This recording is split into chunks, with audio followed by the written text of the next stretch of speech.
धाकड़ खबर बेखौफसुमा बेबाक अंदाज।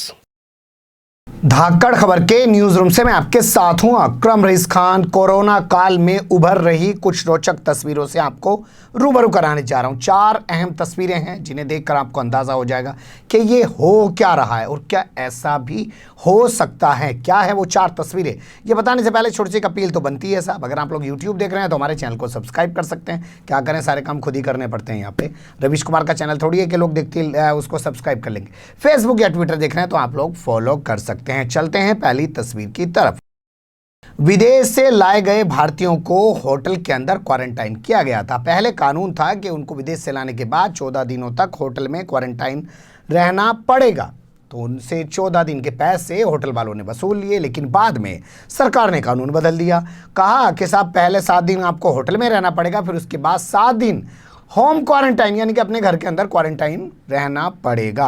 अब उसके बाद उन्होंने कहा भाई हमारे 7 दिन के पैसे वापस दो, तो होटल वालों ने कहा हम तो नहीं देंगे। पूरा मामला सरकार तक पहुंचा तो गृह मंत्रालय के जो सेक्रेटरी हैं, जिनको हिंदी में कह सकते हैं गृह सचिव, उन्होंने कहा, अजय भल्ला ने तमाम राज्य सरकार को आदेश जारी करके कि जो ऐसे होटल वाले हैं जिन्होंने 14 दिन का उनसे पैसा वसूल लिया है और बाकी 7 दिन काटने के बाद उनका 7 दिन का पैसा नहीं लौटा रहे हैं, ऐसे होटल वालों के खिलाफ एक्शन लिया जाए, उन लोगों के पैसे वापस दिलाए जाएं। तो देखिए कुछ लोग तो परेशान हो रहे हैं, कुछ लोग होटल वाले बल्ले बल्ले कर रहे हैं, 7 दिन के भी 14 दिन के पैसे वसूल रहा है। अरे भाई होटल वाले, तू ही सोच ले कि लोग परेशानी के दौर में जी रहे हैं यार, ज़िंदगी भर कमाता है, तेरे होटल के कमरे लाखों तुझे कमा के देते होंगे, इस दौर में कुछ रियायती दे ले कि 7 दिन की जगह 14 दिन का वसूलने में लगा हुआ है। अब देखेंगे सरकार के इस फैसले का या इस आदेश का गृह मंत्रालय के प्रदेश सरकार पर, राज्य सरकार पर कितना असर होगा, राज्य सरकार इसमें कितना अमली जामा पहना सकती हैं, क्योंकि ये लोग सिर्फ धंधा कर रहे हैं। जैसा मैं हमेशा कहता हूँ ना,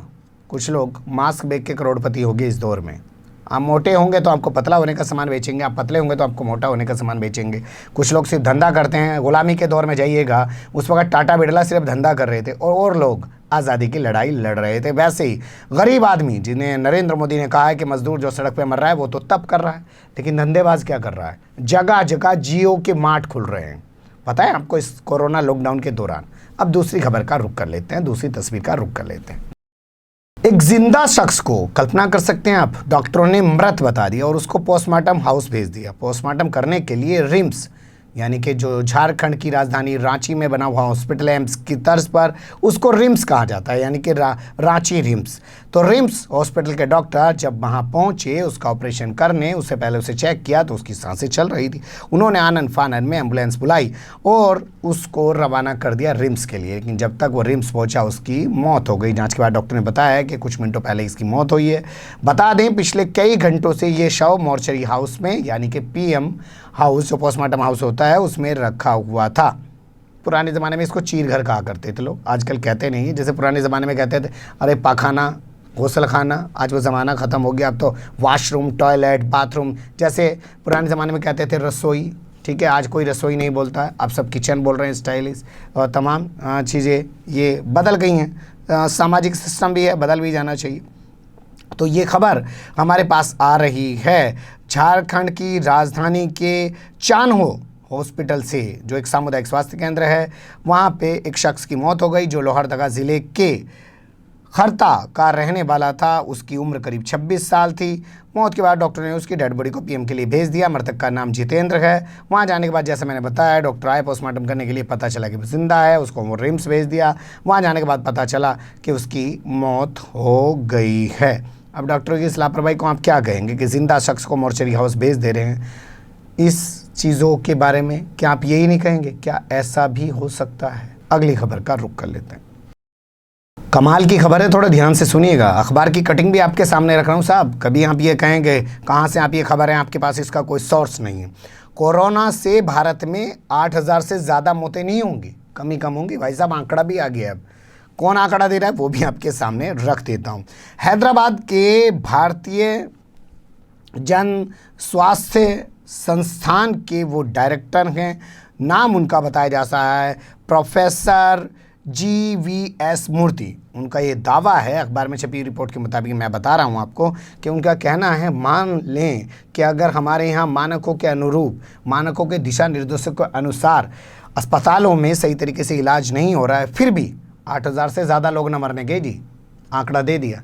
देखा था हमने, डोनाल्ड ट्रंप को कह रहा था कि वहाँ 2 लाख लोग मरेंगे भैया पहले ही, अभी 1 लाख का आंकड़ा पार हो गया, 1 लाख बचे हुए हैं। 1 लाख जब तक नहीं मारने का वो आदमी, तब तक उसे भी चैन न पड़ने की, तो वो भी पूरे अपने 2 लाख मार के ही छोड़ेगा। लेकिन यहाँ आंकड़ा आ गया साहब, 8,000 से ज़्यादा लोग नहीं मरेंगे, 7,500 से 8,000 के बीच लोग मरेंगे। बता दें अभी से तक 4,000 लोगों की मौत का आंकड़ा का करीब पहुँच चुका है।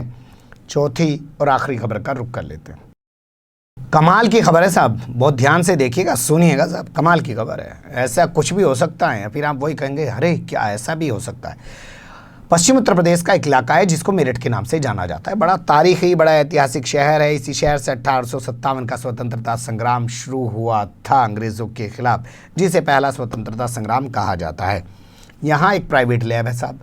21 और 22 मई को इसने 8 लोगों की जांच के नमूनों के बाद रिपोर्ट जारी की और कहा भैया 8 के 8 लोगों को कोरोना है।